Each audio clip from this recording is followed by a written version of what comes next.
bu habarda eskeriline yerge bir tamıçı bal düşken bolgan şu balını aylanasına bir komursa gelip yağalarından yalap şulay lezzetlenip tura bolgan getme gedip urungan zamanna getip bolmay şu balını tatıbın tabıp kaytara gelip yağalarından yalap şulay tura bolgan.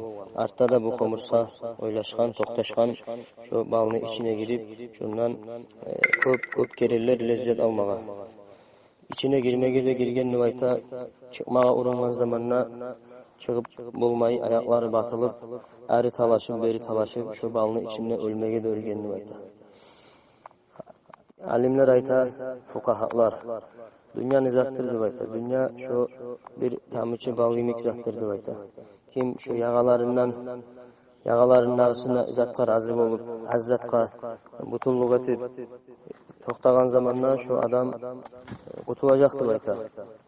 Ama dünyanın içine girip şu dünyaya batılgan adam halek olacaktı bayta. Peygamber aleyhissalatu vesselam ayta bolgan ashabalarına kıyamet gün bolgan zamanna Allahu Teala arşını aylanasına şu bir minbarlar olacak. Adamlara onarılacak. Özlerini bekleri de nürden, oprakları da nürden. Ashabalar radıyallahu anhum soragan, ya Resulallah kimlegedir olar? Şahitler mi, peygamberler mi? Peygamber aleyhissalatu vesselam aytgan, olar şahitler de tugul, peygamberler de tugul. Olar el-mutahabbuna fillah, Allah için birbirini süygeller. Allah-u Teala bizge de tavfik versin, birbirini süygellerden bulmağa ya Allah.